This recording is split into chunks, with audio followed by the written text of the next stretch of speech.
You think discipline is willpower? That's cute. That's what weak men tell themselves when they fail again and again. You wake up motivated, swear today is different, then collapse by noon. Not because you're tired, because you're unstructured. Undisciplined men worship feelings. Structured men command systems. And systems don't care how you feel. Here's the shock you don't want to hear. Discipline without structure is just ego cosplay. You're pretending to be dangerous while living like a civilian. You don't need more motivation. You need rules that strangle your excuses. You need frameworks that trap your impulses. Until your life runs on rails, your discipline is just noise. Let me challenge your favorite lie. You believe discipline is internal, that it lives in your chest. Wrong. Discipline lives in your environment, in your calendar, in your constraints, in the consequences you design. If your day allows weakness, weakness will show up. If your system rewards comfort, comfort will win every time. Now let's talk about something most men are too shallow to grasp, speaking in tongues. Not religion, power. Tongues are codes. Language is a transformation. When a man steps into a higher identity, he stops speaking the language of the old version. New standards demand a new internal dialect. Weak men negotiate with themselves. Strong men issue commands. That shift is a new tongue. When you speak the language of dominance, your mind stops asking for permission. It executes. Your habits align because the code changed. You don't try to be disciplined. You operate under a different operating system. Structure is the syntax. Without it, your thoughts glitch. With it, your actions compile clean. This is why discipline collapses for most men. Their inner language is chaos. I'll start tomorrow. I deserve a break. Just this once. That's the tongue of slavery. Structure rewrites that language into absolutes.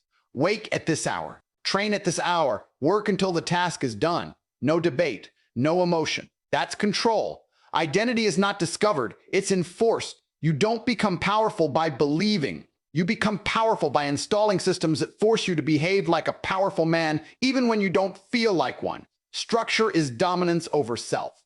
It is self-violence in the name of victory. And yes, it's uncomfortable. Good. Comfort is for losers. Most men want freedom. What they really need is discipline with a cage. The cage sharpens you. The cage removes choice. And choice is where weakness hides. High-status men don't have more options. They have fewer, harder rules. That's why they win. Discipline collapses the second emotion is allowed to vote. That's the brutal truth most men refuse to face.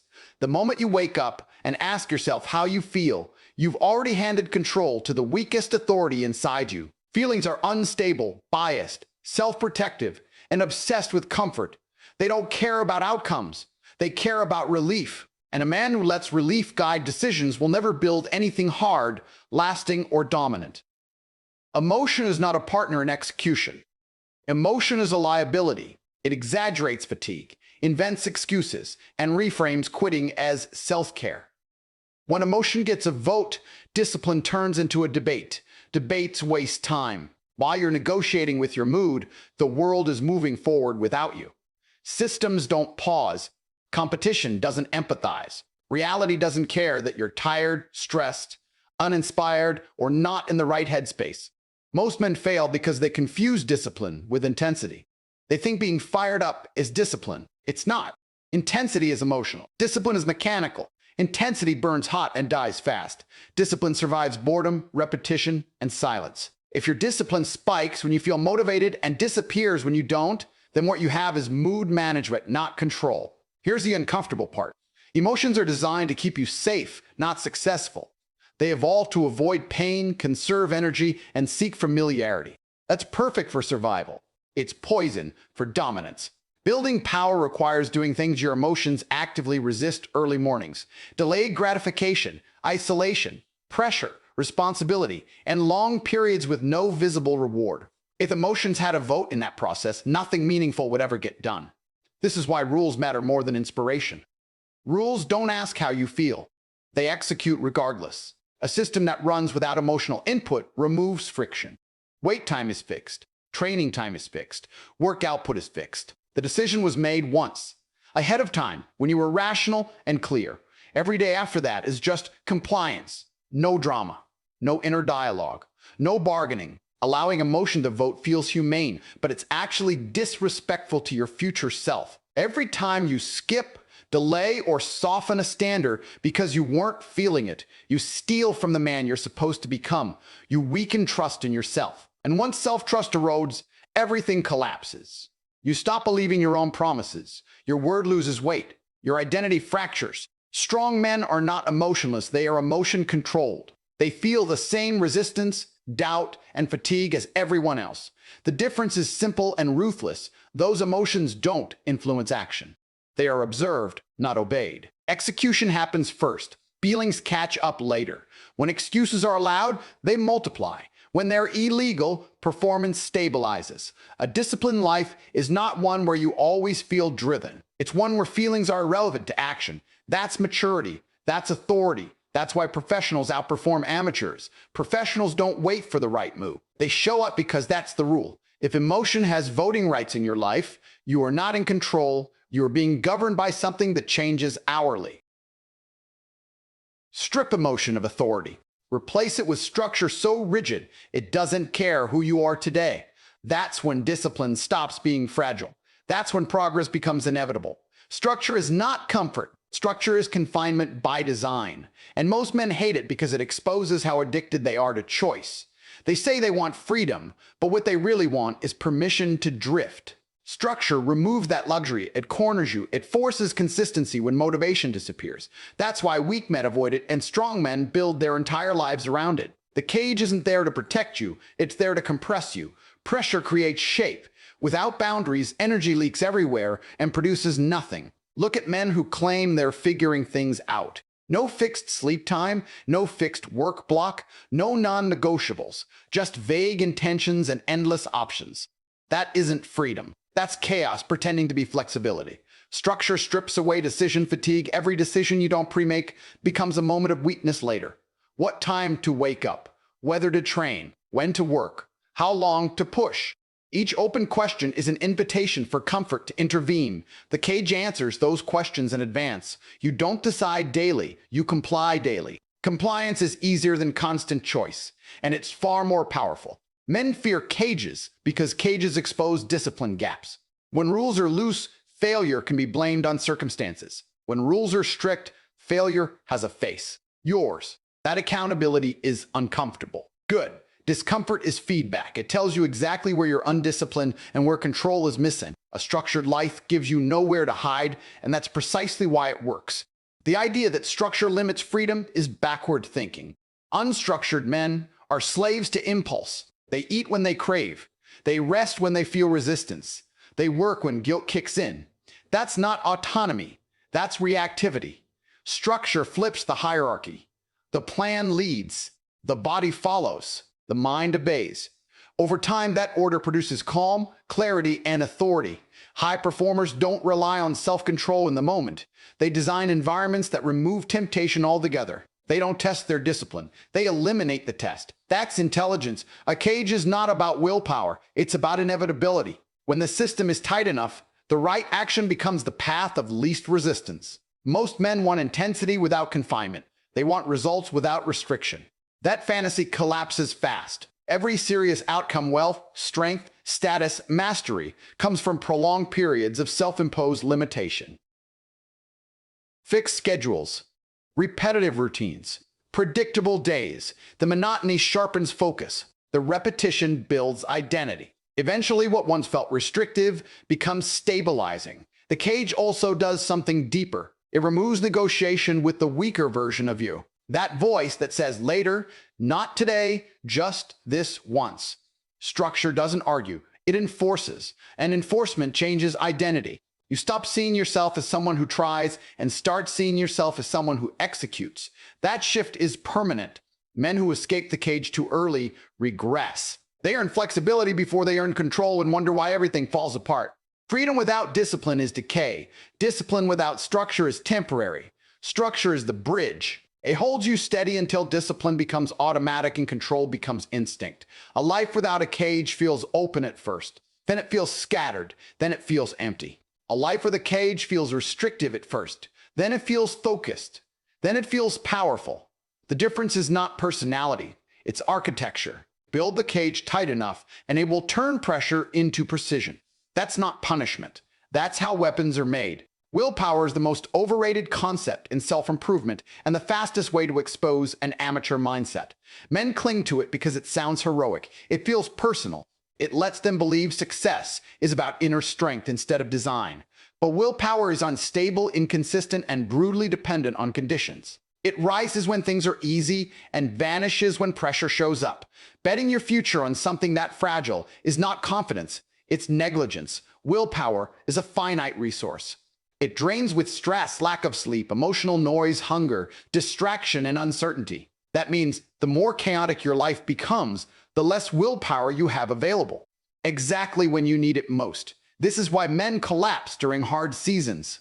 Not because they suddenly became weak, but because they built lies that require constant self-control to function. That's a structural failure, not a character flaw. Systems don't suffer from fatigue. They don't care if you slept poorly or had a bad conversation or feel uninspired. They run regardless. That's why serious operators rely on systems, not moods. When execution is automated through structure, performance becomes predictable. Predictability compounds, and compounding is where dominance is built. The man who relies on willpower wakes up every day at war with himself.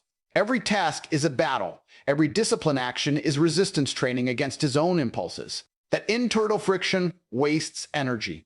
Over time, it creates resentment toward the very habits meant to improve his life. He starts seeing discipline as punishment instead of leverage. Eventually, he quit not because he wanted to, but because the mental cost became unbearable. Systems eliminate that friction. They front-load decisions so you don't bleed energy later. When the schedule is fixed and the standards are clear, there's no internal dialogue. Dialogue is where weakness sneaks in. The moment you start asking yourself questions, comfort starts answering. Systems silence that conversation.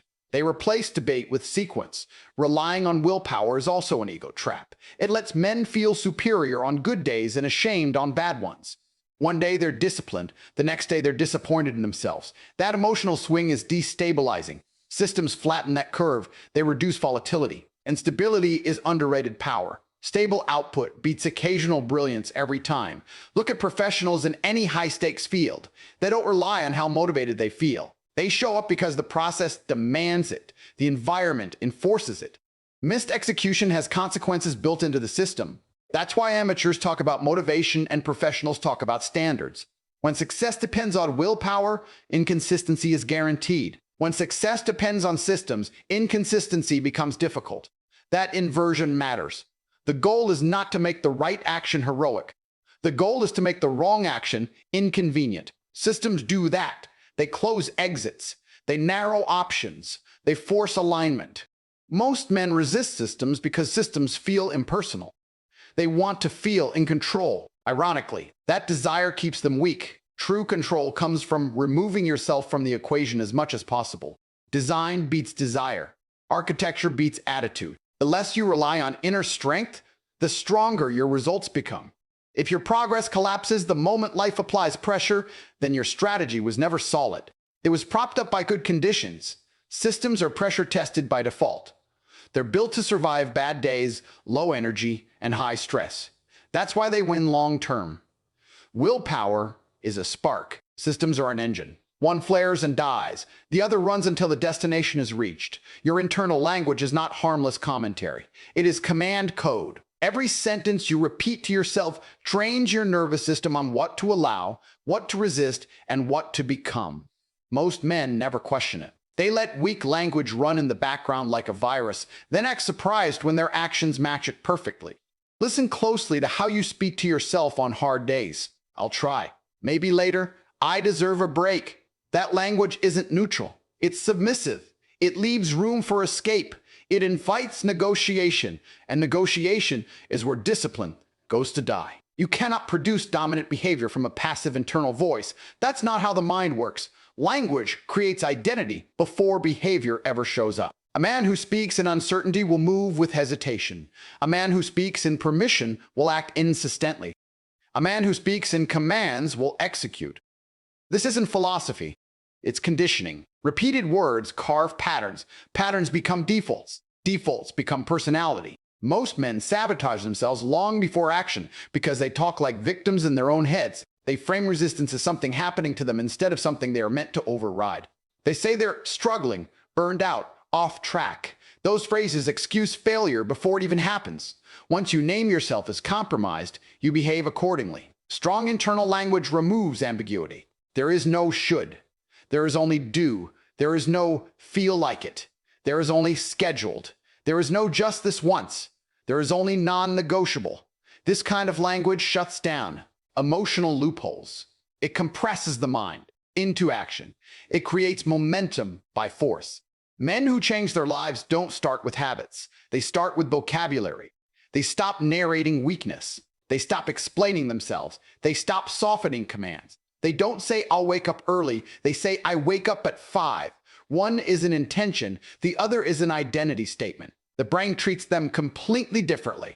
When your internal dialogue becomes absolute, your behavior stabilizes. There's no drama, no internal debate, no wasted energy arguing with yourself. The action feels cold, simple, inevitable. That's what control feels like. Not hype, not emotion, control. Weak language keeps the old identity alive. It gives it oxygen. Every excuse spoken internally is a vote for the man you claim you're trying to leave behind. That's why progress stalls. You're trying to build a new life while speaking the language of the old one. It doesn't work. Dominant men are precise with words because they understand words shape perception. They don't say, I'm tired. They say, energy is irrelevant. They don't say, I don't feel motivated. They say, motivation is not a requirement. That reframing strips emotion of authority. It places action back at the center. This isn't about positive talk, that's childish. This is about accurate talk, precise talk, high standard talk, language that reflects how things must be, not how they feel. When the language hardens, the identity follows. When the identity shifts, behavior aligns automatically. Every time you catch weak phrasing and replace it with command-level language, you reinforce authority over self. Over time, that authority compounds. You stop seeing yourself as someone who battles inconsistency and start seeing yourself as someone who operates under rules. That perception is everything. If your internal language stays soft, your results will stay fragile. If your words hesitate, your actions will hesitate. Change the language or stay predictable. The mind follows the tongue. Identity is not something you wait to feel ready for. That belief keeps men trapped for years. They think confidence comes first, then action follows. In reality, action comes first, violently and repeatedly, and identity is forced to adapt or die. Enforcement is the difference. Without it, you're just imagining a better version of yourself while continuing to live like the old one. Most men think identity is internal, some deep truth they'll discover one day. That's nonsense. Identity is behavioral evidence repeated long enough that the mind stops arguing. You are not who you believe you are. You are what your actions prove under pressure. Everything else is fantasy. Motivation-based change fails because it asks the old identity for permission to replace itself. That will never work. The old version is invested in comfort, familiarity, and survival. It will sabotage every attempt at growth while pretending to help. That's why enforcement matters. Enforcement doesn't negotiate with the past. It overrides it. When you enforce behavior, you don't wait until you feel like the man you want to become. You act like him while feeling unqualified, tired, uncertain, and resistant. That tension is the point. The brain hates inconsistency. When behavior contradicts self-image long enough, the self-image collapses and rewrites itself to match behavior. That's how transformation actually happens. Men who rely on belief try to think their way into a new life. Men who enforce act their way into a new identity. One hopes, the other installs. Enforcement is repetition, backed by consequences. Miss the standard, pay the price. Meet the standard, move forward. No emotional commentary. No self-reflection spiral. Just execution. This is why discipline alone isn't enough. Discipline can pause. Enforcement doesn't. Discipline can be negotiated. Enforcement cannot. When rules are enforced, behavior becomes consistent, even when emotions rebel. And consistency is what reshapes identity. Not intensity, not inspiration. Consistency under pressure. The moment you enforce a higher standard, your environment reacts, your schedule tightens, your social circle shifts, your tolerance for nonsense drops. That friction is not a sign you're doing something wrong. It's proof the old identity is being squeezed out. Most men retreat at this stage because it feels uncomfortable. The ones who don't emerge unrecognizable. Enforcement also eliminates the lie of trying. Trying is a loophole. Trying allows failure without consequence. Enforcement removes that safety net. You either comply or you pay. That clarity simplifies life. It reduces mental noise. You stop wondering who you are and start proving it daily. Men underestimate how much authority over self changes everything. When you know you will follow through regardless of mood, confidence stops being fragile. You trust yourself. That trust is quiet but heavy. It shows in posture, speech, decision-making. People sense it immediately because it's rare. Identity enforced through action doesn't need validation. It doesn't need reassurance. It doesn't fluctuate with praise or criticism. It's grounded in evidence. You've done the work when it was hard. You've shown up when it was inconvenient. You've paid the cost. That history becomes your internal backbone.